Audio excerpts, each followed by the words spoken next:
أعوذ بالله من الشيطان الرجيم بسم الله الرحمن الرحيم الحمد لله رب العالمين الرحمن الرحيم مالك يوم الدين إياك نعبد وإياك نستعين اهدنا الصراط المستقيم صراط الذين أنعمت عليهم غير المغضوب عليهم ولا الضالين آمين بسم الله الرحمن الرحيم الحمد لله رب العالمين وصلى الله على النبي الكريم وعلى آله وصحبه أجمعين ومن تبعهم بإحسان إلى يوم الدين أما بعد. محترم بزرگوں اور دوستو، سورہ فاتحہ کی ان آیات میں اللہ سبحانہ و تعالیٰ نے جہاں اپنی تعریف بیان کی ہے، اپنی حمد و ثنا بیان کی ہے، وہیں پر اپنی کچھ صفات کا تعارف بھی کیا ہے، اپنا تعارف کیا ہے اور اپنی کچھ صفات بتائی ہیں. ہم کوشش کر رہے ہیں کہ ان صفات کے معنی کو سمجھیں، اور سمجھ کیا سکتے ہیں، بس ذہنوں کے قریب بات لا کر ہم ان صفات کو ہر وقت مستحضر رکھیں. ہمیں اس کی فکر کرنی چاہیے کہ اللہ تعالیٰ نے جو صفات بیان فرمائی ہیں، ہمارے ذہنوں میں اور ہمارے دلوں دماغوں میں ان صفات کا استحضار رہے. اللہ تعالیٰ کی معرفت اللہ تعالیٰ ہمیں عطا فرما دے، اللہ اپنی پہچان ہمیں کرا دے. بس یہ مقصد ہے ان صفات کو بیان کرنے کا کہ ہم ان کو سمجھ کر ان کا استحضار کرنے والے بنیں.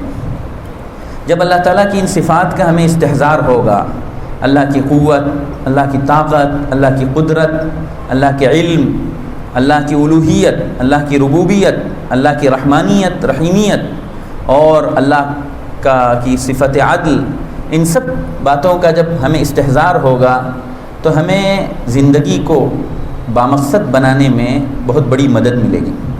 زندگی کا گویا کہ ہمارا قبلہ درست ہو جائے گا. جس طرح نمازوں کا قبلہ ہوتا ہے، زندگی کا بھی قبلہ ہے. یعنی ہمیں اللہ کے احکام کے مطابق زندگی گزارنی ہے. رسول اللہ صلی اللہ علیہ وسلم کی سنت اور آپ کے اسوے کے مطابق ہمیں زندگی گزارنی ہے. ہمیں دنیا میں بے مقصد نہیں بھیجا گیا ہے، بے مقصد نہیں پیدا کیا گیا ہے. ہمیں ایک مقصد کے لیے ہمیں کام کرنا ہے.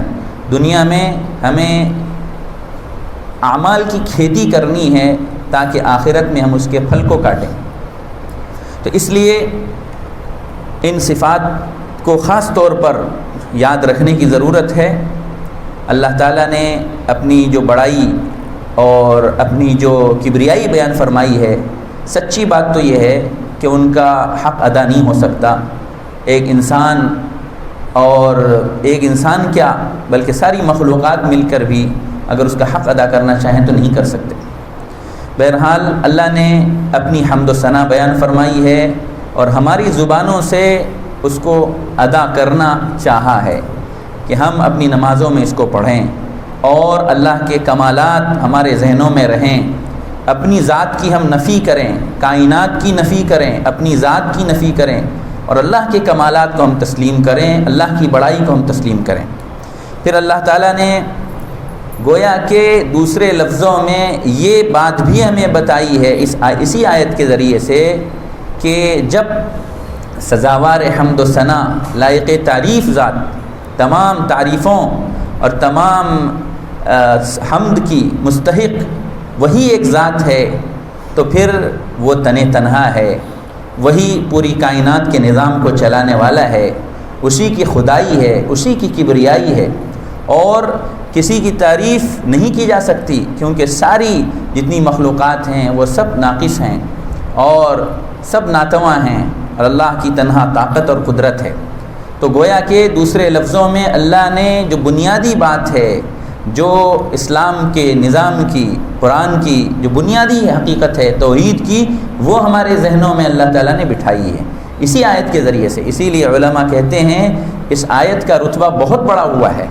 الحمدللہ رب العالمین کا رتبہ بہت بڑا ہوا ہے، اور دیکھنے میں چھوٹی سی آیت ہے لیکن اس کے اندر بہت کچھ ہے. پورا گویا کہ سبق پلا دیا گیا، شریعت کا، توحید کا پورا سبق ہمیں پلا دیا گیا، پوری بات بتائی گئی. ہم کثرت سے پڑھتے ہیں لیکن ہم سمجھ نہیں پاتے اس کا کیا مطلب ہے. ایک گویا کہ طاقت سے بھرپور کلمہ ہے یہ، طاقت اور قوت سے بھرپور کلام ہے یہ چھوٹی سی آیت، لیکن اس کے اندر بھرپور زندگی ہے، اس آیت میں زندگی ہے. تو اللہ تعالیٰ نے اپنی حمد و ثنا بیان کی، اور دوسرے لفظوں میں ہمیں یہ پیغام دیا کہ تو وہ تن تنہا ہے، وہ یکتا ہے، وہ تن تنہا مالک ہے پورے نظام کا، اور پورے نظام کو چلا رہا ہے. اسی طرح اس نے اپنا تعارف جو کیا، اللہ کا لفظ آیا، اس کے بعد اللہ کا لفظ تو اس میں ذات ہے، پھر اس کی صفات کا کچھ تذکرہ ہے. تو اس کی صفات میں سب سے پہلے اللہ نے تذکرہ کیا رب العالمین ہونے کا. اور گزشتہ دنوں میں ہم نے اس کو سمجھنے کی کوشش کی اور اس پر روشنی ڈالی گئی کہ ربوبیت کے کیا معنی ہیں، اور اللہ کے رب ہونے کی کیا معنی ہے، اللہ تعالیٰ ہمارا رب ہے اس کی کیا معنی ہے، اور اسی صفت کا یہاں پر کیوں انتخاب کیا گیا، صرف اسی صفت کو یہاں کیوں بیان کیا گیا، کیا اس کے اندر حکمت ہے اور کیا مطلب ہے. رب بہرحال کہتے ہیں اس ذات کو جو تمام ضرورتوں کو حسب حال ہر مخلوق کی ہر قسم کی اور پوری دنیا کی، پوری کائنات کی جتنی بھی مخلوقات ہیں ان کی ہر ضرورت کو حسب حال پورا کرنے والا، دھیرے دھیرے اس کو درجہ کمال تک پہنچا دینے والا، دھیرے دھیرے اس کو درجہ کمال تک پہنچا دینے والا، دھیرے دھیرے اس کو نشو و نما دینے والا، اس کی پرورش کرنے والا. دیکھیے اس کی کچھ مثالیں بھی میں نے آپ کے سامنے پیش کی گزشتہ دنوں میں کہ کس طرح اللہ تعالیٰ نے بچے کو پیدا کیا تو بچے کی کیا ضرورتیں تھیں، جانور کو پیدا کیا اور پھر مخلوقات کو، پھر کیڑوں کو، اور ان کی کس طرح اس نے ضرورت پوری کی. جو جو ضرورتیں جس کی ہیں اسی حساب سے اس کی ضرورت پوری کی اللہ تعالیٰ نے. چاہے سردی ہو، چاہے گرمی ہو، چاہے اس کا تعلق جو ہے انسان کی پیاس سے ہو، چاہے بھوک سے ہو، چاہے اور دوسری ضرورتیں ہوں، حفاظت سے اس کا تعلق ہو. کس طرح ہم اپنی ذات میں دیکھیں تو کس طرح سے اللہ تعالیٰ نے ہمیں پیدا کیا، ایک ایک چیز ہماری اللہ نے کس طرح حکمت کے ساتھ بنائی، اور ایک ایک چیز کس سلیقے سے سجائی، اور ہمیں ایک خوبصورت جسم اور خوبصورت وجود اللہ تعالیٰ نے عطا کیا، اور ہمیں ایک ممتاز جسم اللہ نے عطا کیا، اور ہمارے جسم کے پرزے اس انسانی گویا کہ مشین کے پرزے اس طرح فٹ کیے کہ کوئی دوسرا اس کو اس طرح فٹ نہیں کر سکتا. اور کس عضو کا کیا کام ہے، جسم کے کس حصے کا، کس پارٹ کا کیا کام ہے، اس کے مناسب اللہ تعالیٰ نے اس کو جو ہے اس کو ایک ناک نقشہ عطا کیا. پھر اسی طرح سے غور کریں اللہ تعالیٰ نے کس طرح سے ہمیں روزی پہنچائی، کس طرح سے ہمارے غذاؤں کا انتظام کیا، اور کیا کیا ضرورتیں ہماری تھیں. تھوڑی دیر کے لیے ہم غور کریں ان ضرورتوں کو اللہ نے کس طرح پیدا فرمایا، کس طرح پورا فرمایا. کون سی چیز انسانی جسم کے لیے ضروری تھی اور بنیادی حقیقت تھی، اس بنیادی ضرورت تھی، اس کو اللہ نے کیسے پورا کیا. پھر وقتاً فوقتاً ہماری ضرورتیں اللہ نے کیسی پوری کی. ماں کے پیٹ میں تھے تو کیسی ضرورت ہماری پوری ہوئی، ہمارا بچپن تھا تو کیسی ضرورت پوری ہوئی، جوانی تھی تو کیسی ضرورت پوری ہوئی، بڑھاپے میں، پھر اس کے بعد آنے والے جو مراحل ہیں. تو ہر موقع پر حسب حال ضرورت پورا کرنے والی ذات صرف اللہ کی. اور پھر ہم غور کریں جو غذا ہمیں مل رہی ہے اس غذا میں کتنی پوری کائنات کی گویا کہ اللہ تعالیٰ نے پوری کائنات کی انرجی اس میں لگا دی. ایک چیز ہے غذا ہمارے منہ تک پہنچتی ہے، ہم کبھی غور نہیں کرتے، ہم اس کو ضائع کر دیتے ہیں. کبھی ہماری زبان سے شکریہ کے الفاظ ادا نہیں ہوتے، کبھی دل میں شکریہ کے جذبات پیدا نہیں ہوتے. اللہ کے رسول صلی اللہ علیہ وسلم کی زندگی دیکھیے، ہر موقع پر کس طرح شکر سے اور حمد سے آپ کی زبان تر رہتی تھی. یہ دیکھنے میں جو لفظ ہے گزشتہ دنوں اس پر روشنی ڈالی گئی، حمد ویسے تعریف کو کہتے ہیں، لیکن بات آپ کی سمجھ میں آ گئی ہوگی کس طرح کی تعریف. تو اللہ کی جو نعمتیں ہیں ان کا شکریہ وہ صرف حمد کے ذریعے سے ادا ہو سکتا ہے. اسی لیے آپ دیکھیے اللہ کے رسول صلی اللہ علیہ وسلم سب سے زیادہ حمد کرنے والے، اس لیے آپ کو احمد نام دیا گیا. اور پھر اسی طرح سے اللہ کے رسول صلی اللہ علیہ وسلم کی بھی تعریف کی جا رہی ہے، اور ظاہر ہے اللہ کے رسول کی تعریف اللہ کی تعریف ہے کہ اللہ نے آپ کو دنیا میں مبعوث فرمایا تو آپ محمد ہیں.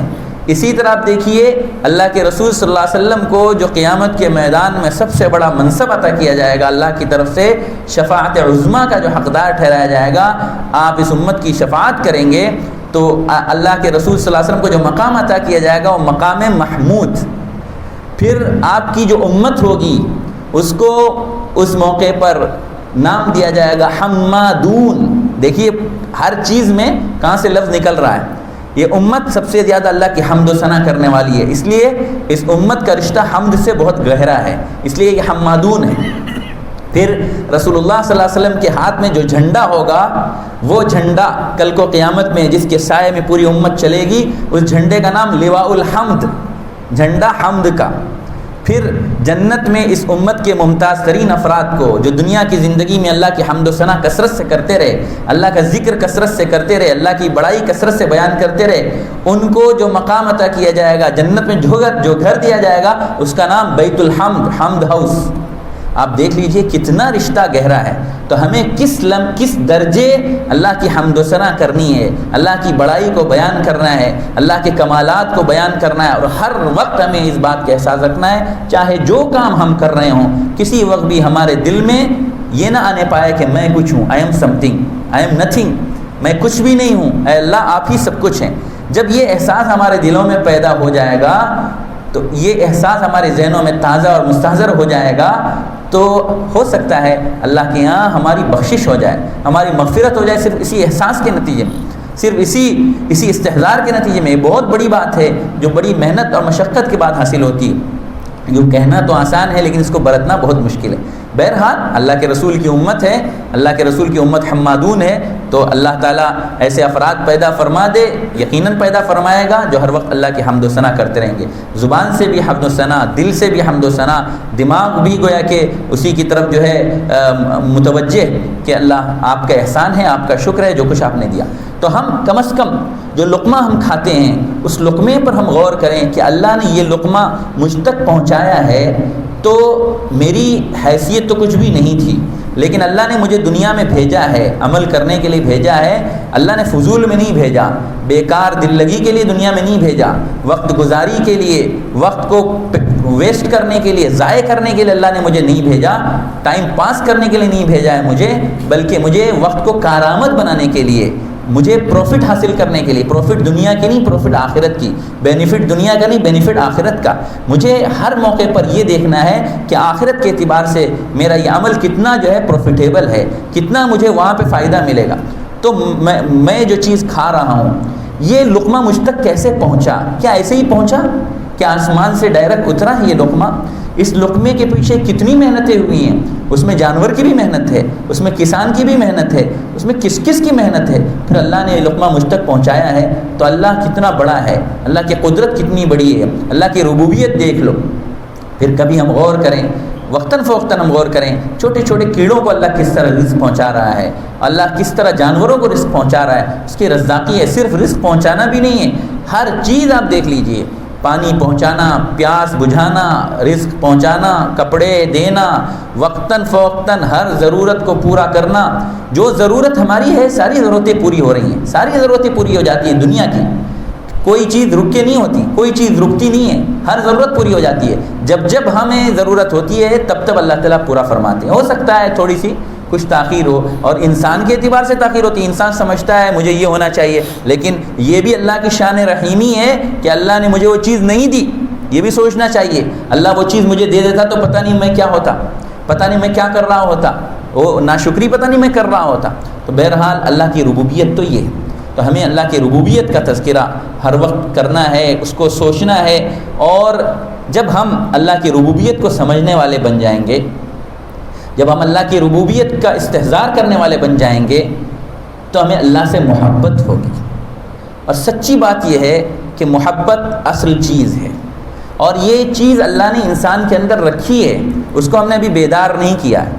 محبت ہمارے دل میں ہے، لیکن وہ چیزوں سے، اس سے فلاں سے ہو جاتی ہے.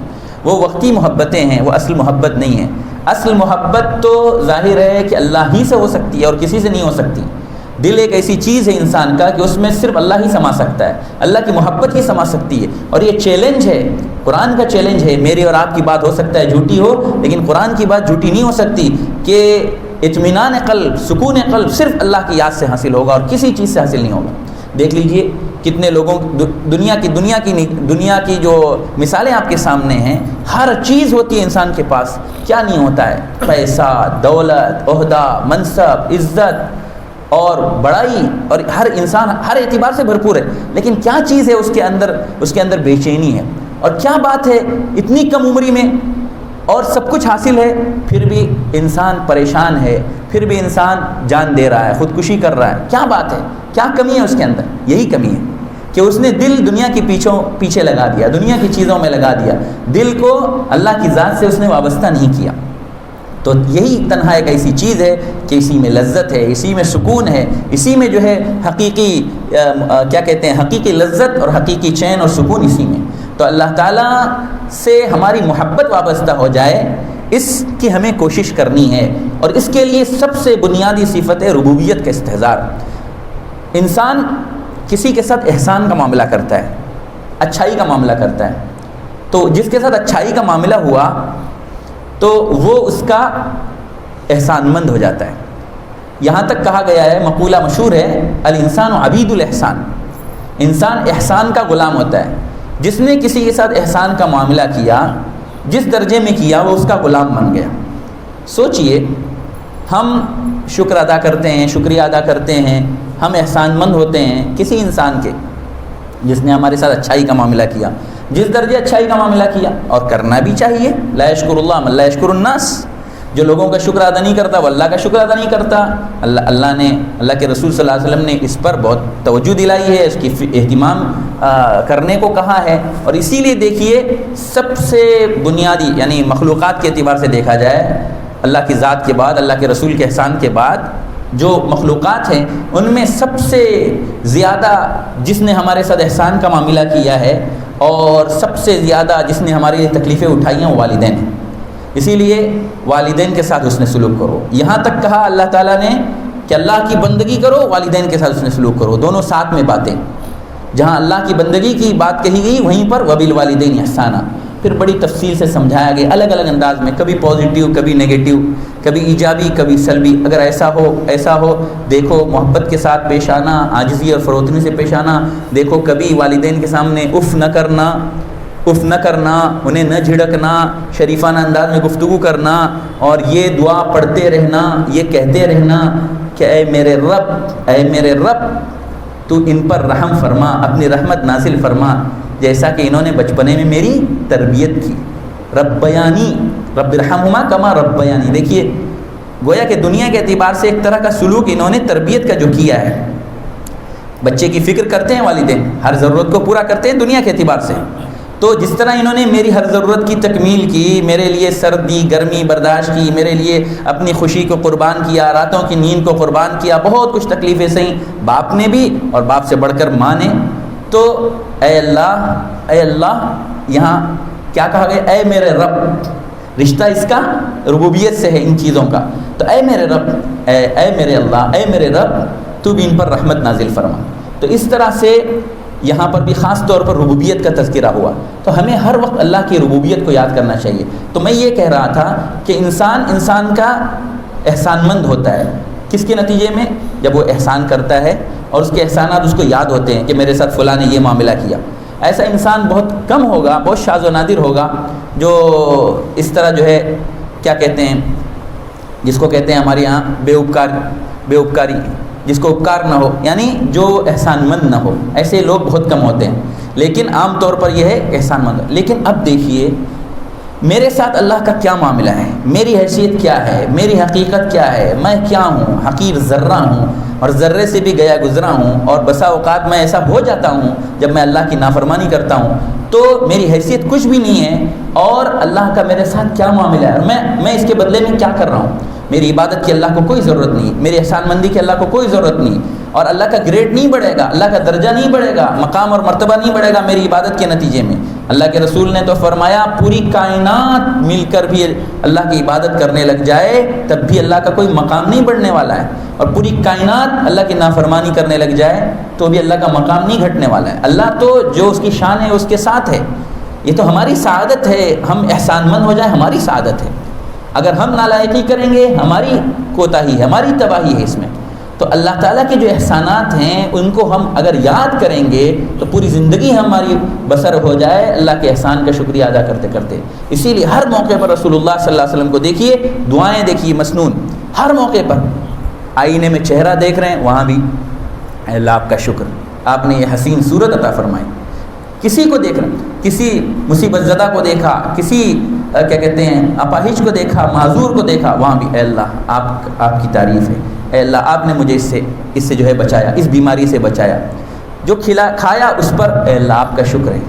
ہر موقع پر بیت الخلاء میں جا رہے ہیں وہاں بھی اللہ کا نام لے کر گئے، واپس آئے وہاں بھی اللہ کا شکر، اللہ کی حمد و ثنا، اے اللہ جو تکلیف تھی وہ آپ نے دور کی۔ اور تکلیف کیا تھی ہم نہیں سمجھ سکتے کیا تکلیف ہے، اس سے پوچھیے جس کا پیشاب پھنسا ہوا ہے، اس سے پوچھیے جس کے پیشاب کے لیے ہزاروں روپے خرچ کیے جا رہے ہیں، پیشاب نہیں نکل رہا ہے، اس سے پوچھ لیجئے اے اللہ آپ کا شکر ہے، اے اللہ آپ کی تعریف ہے۔ ایک چھینک آئی اے اللہ الحمدللہ، ایک چھینک آئی الحمدللہ۔ پتہ نہیں ہمیں چھینک کیا چیز ہے، کیسے بخارات ہوتے ہیں، کیسے ذرات ہوتے ہیں، اور کس قدر طاقت کے ساتھ وہ نکلتے ہیں، اور نکلنا ضروری ہے۔ اگر اس وقت سانس رک جائے، اور اس بات کا امکان ہے کہ سانس اس وقت رک جائے تو جان چلی جائے ہماری، اس موقع پر بھی اللہ آپ کا شکر ہے، کتنی آسانی کے ساتھ آپ نے نکالا، جو جسم کے فاسد ذرات تھے وہ آپ نے نکال دیے، اللہ آپ کا شکر ہے۔ ہر موقع پر اللہ کا شکر، بارش ہو رہی ہے اللہ کا شکر، پانی پی رہے ہیں اللہ کا شکر، پانی پی رہے ہیں اللہ کی حمد و ثنا، جو لقمہ منہ میں جا رہا ہے وہ لقمہ اترا اے اللہ آپ کا شکر، پسند آیا اس پر شکر۔ ہر موقع پر دیکھ لیجئے، کپڑے پہن رہے ہیں اس پر اے اللہ آپ کا شکر۔ تو جب ہماری زندگی اس طرح گزرے گی تو ہمیں اللہ سے محبت پیدا ہو جائے گی۔ اللہ کے احسانات کا جب ہم کثرت سے سوچیں گے، احسانات کو اور اس کا تذکرہ کریں گے تو ہمیں اللہ سے محبت پیدا ہو جائے گی، اور یہ محبت ہمیں قائم رکھیں گی صراط مستقیم پر، سیدھے راستے پر۔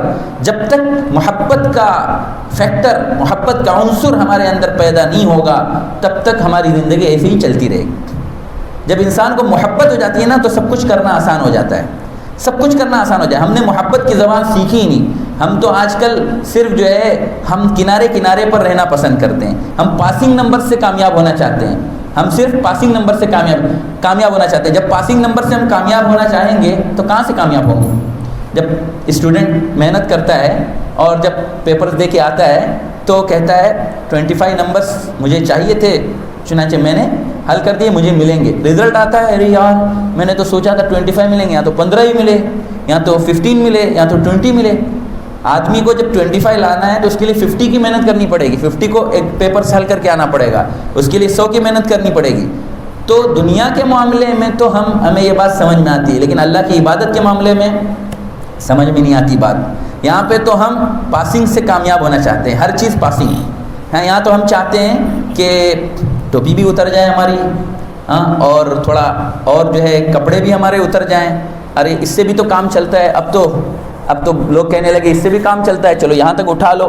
یعنی ہر چیز میں ہم یہاں پہ کمپرومائز کر رہے ہیں، دنیا کی چیزوں میں کوئی کمپرومائز نہیں ہو رہا ہے، وہاں تو اعلیٰ سے اعلیٰ چاہیے، ہر چیز میں اعلیٰ سے اعلیٰ، یہاں تک کہ جن چیزوں کے لیے کسی اعلیٰ چیز کی ضرورت نہیں ہوتی وہ کام محض کچھ کیا کہتے ہیں، کچھ اس کو الفاظ میں ہم یہاں نہیں ادا کر سکتے، یعنی وہ کام ایسے بھی ادا ہو سکتا ہے، اس کے لیے کسی چیز کی ضرورت نہیں، وہاں پہ تو اعلیٰ ترین ہمیں اعلیٰ ترین چیزیں چاہیے۔ لیکن دین کے معاملے میں ہر جگہ کمپرومائز چل رہا ہے، ہر جگہ ہم جو ہے کمپرومائز سے کام لے رہے ہیں، یہ ہمارے لیے خطرے کی گھنٹی ہے۔ اس لیے ہمیں دین کے معاملے میں بھی کوشش کرنی چاہیے کہ ہم اچھی سے اچھی عبادت اللہ کے حضور پیش کریں، اور اللہ کی بندگی میں ایسے کریں کہ ہم اللہ تعالیٰ کے سامنے کھڑے ہیں اور اللہ تعالیٰ ہمیں دیکھ رہے ہیں، اللہ ہمیں آزما رہے ہیں، اللہ ہم سے محبت کر رہے ہیں، اللہ ہم سے باتیں کر رہے ہیں۔ جب ہم یہ تصور کریں گے، کبھی کبھی تھوڑی دیر کے لیے ہم خاموش بیٹھ کر بھی سوچیں اور یہ تصور کریں کہ اللہ ہم سے بات کر رہے ہیں، اللہ ہم سے کچھ کہہ رہے ہیں، اللہ ہم سے کچھ مطالبہ کر رہے ہیں، تو جب یہ تصور ہمارا آئے گا تو ہماری بات ہی کچھ دوسری ہوگی، پھر ہمیں مزہ بھی آئے گا، زندگی کا مزہ آئے گا، عبادت کا مزہ آئے گا، اور اللہ کی بندگی کا مزہ آئے گا۔ تو یہ مزہ اللہ کے نیک بندوں کو حاصل ہوتا ہے اسی صفت کے استحضار کے نتیجے میں۔ تو اللہ تعالیٰ نے یہاں یہ صفت جو بیان فرمائی ہے وہ اسی لیے بیان فرمائی ہے تاکہ ان صفات کو ہم یاد رکھیں، اور اتنی مرتبہ یہ لفظ ہم پڑھتے ہیں اور اتنی ہی مرتبہ ہم بھولتے ہیں کیونکہ ہمیں پتہ نہیں۔ تو اللہ تعالیٰ سے ہمیں دعا بھی کرنی چاہیے کہ اللہ تعالیٰ ہمیں اپنی معرفت نصیب فرمائے، اپنی پہچان نصیب فرمائے، اپنی صفات کو سمجھنا ہمارے لیے آسان فرمائے اور اس کا استحضار ہمارے لیے آسان فرمائے۔ پھر اس کے بعد اللہ تعالیٰ نے فرمایا وہ رب ہے۔ کس کا رب ہے؟ عربوں کا، ہندوستان والوں کا، اور فلاں کا اور فلاں کا، یعنی عالمین کا وہ رب ہے۔ اس سے پہلے بھی یہ بات آپ کے سامنے آئی کہ عالمین کے کیا کیا معنی ہیں، اللہ کی کتنی کیسی زبردست شان عظمت کی یہاں پہ بتائی جا رہی ہے کہ تمہاری عقل پہنچے نہ پہنچے۔ انسان اس وقت، انسان کے علم اور اس کے سائنس نے اتنی ترقی نہیں کی تھی آج جتنی ترقی کی ہے۔ آج جتنی ترقی کی ہے نا، یہ بھی تھوڑا ہے، بہت تھوڑا ہے اللہ کے علم کے مقابلے میں۔ انسان نے جتنی ترقی کر لی بہت کر لی، لیکن جتنی کی ہے تھوڑی ہی ہے، اور بھی بہت کچھ ہے جو ابھی دریافت نہیں ہوا۔ خود انسان اس بات کا اعتراف کرنے پر مجبور ہے کہ پتہ نہیں اور کتنے عالم ہیں، کتنی دنیایں ہیں، کتنی کہکشائیں ہیں، کتنی گیلیکسیز ہے، اور جو روز بروز بڑھ رہی ہیں، روز بروز پیدا ہو رہی ہیں، پتہ نہیں کتنے عالم ہیں۔ خود مفسرین نے لکھا ہے 40 ہزار مخلوقات موجود ہیں، 40 ہزار عالم موجود ہیں۔ تو انہوں نے اپنے علم کی روشنی میں لکھا، اور پتہ نہیں آگے آنے والے وقت میں اور کتنی چیزیں دریافت ہو جائیں۔ ان سب کا خالق، ان سب کا مالک، ان سب کا نظام چلانے والا، ان سب کی ضروریات کو پورا کرنے والا، ہر ایک مخلوق کی ضرورت کو پورا کرنے والا وہ میرا اللہ ہے۔ دوسرے لفظوں میں امت محمدیہ کو عالمی بنایا جا رہا ہے۔ جتنی سابقہ قومیں تھیں، جتنے سابقہ مذہب والے تھے، وہ سب ان کا مذہب محدود تھا، عیسائیت، یہودیت، سب میں کہ اللہ کا تعارف اس طور پہ کرایا گیا۔ ہو سکتا ہے اپنے زمانے میں باتیں ان کی صحیح ہوں، اور یقیناً صحیح تھیں، لیکن بعد میں گڑبڑ کیا گیا اس میں۔ تو اس میں دیکھ لیں آپ کہ وہ رب فلاں کا ہے، مثلا وہ خدا فلاں کا ہے، وہ قوم یہودا کا ہے، قوم بنی اسرائیل کا ہے، قوم فلاں کا ہے، وہ قوم فلاں کا ہے۔ کسی بھی مذہب میں، کسی بھی کتاب میں اس طرح سے پورے عالم کو خطاب کر کے بات نہیں کہی گئی جتنا قرآن میں کہی گئی۔ تو ہمیں جوڑا گیا ہے امت سے، ہمیں جوڑا گیا ہے پوری دنیا سے، ہمیں جوڑا گیا ہے، آپ دیکھ لیجئے جتنی ہماری عبادتیں ہیں، اجتماعیت سے ہمیں جوڑا گیا، اور اجتماعیت کے ساتھ ہمیں مربوط کیا گیا۔ اجتماعیت کے ساتھ جوڑنے میں اللہ کی طرف سے یہ حکمت بھی ہے، علماء نے یہ بات لکھی ہے کہ اس دین کو قیامت تک رہنا ہے۔ ہزار کوششیں کر ڈالی جائیں دشمنوں کی طرف سے، لیکن یہ دین قیامت تک رہے گا۔ تو قیامت تک رہے گا تو اسی شان کے ساتھ رہے گا، اسی ہماری حالت چاہے جیسی ہو جائے، لیکن دین میں کوئی کمی بیشی نہیں ہوگی۔ کوئی کمی بیشی کرنے کی کوشش کرے گا، دوسرا آئے گا پکڑے گا۔ تو اسی لیے اس امت کو اجتماعیت سے مربوط کیا گیا کہ کوئی بھی غلطی کہیں نہ ہونے پائے، کہیں غلطی ہوگی تو اس کی اصلاح ہوگی، اور اصلاح ہونی چاہیے۔ تو اس لیے اور بھی بہت سارے مقاصد ہیں اس کے، تو ایک حکمت یہ ہے۔ تو بہرحال یہ بھی ایک اہم ترین بات ہے جو یہاں ہماری زبان سے ادا کی جا رہی ہے کہ اللہ کسی فرد واحد کا خدا نہیں ہے، اللہ کسی قوم واحد کا خدا نہیں ہے، اللہ کسی مخلوق واحد کا صرف نہیں ہے، بلکہ وہ ہم سب کا ہے، تمام مخلوقات کا ہے، تمام عالم موجودات کا ہے، پوری کائنات کا ہے۔ اللہ سب کا خالق ہے، مالک ہے، نظام چلانے والا ہے، ضرورت کو پورا کرنے والا ہے۔ تو ہمیں اس بات کا بھی استحضار کرنا، اللہ کی طاقت بھی معلوم ہو رہی ہے کہ اللہ کتنی بڑی طاقت والے ہیں۔ بس اس بات کی ضرورت ہے کہ ہم ان صفات کو سمجھیں، اللہ تعالی ہمیں اس کو سمجھنے کی توفیق عطا فرمائے اور ان کا استحضار کرنے کی توفیق عطا فرمائے، اور اپنی اللہ تعالی ہمیں سچی معرفت نصیب فرمائے تاکہ ہم گناہوں سے بچ کر اطاعت کی زندگی اختیار کرنے والے بن جائیں۔ وآخر دعوانا الحمدللہ رب العالمین۔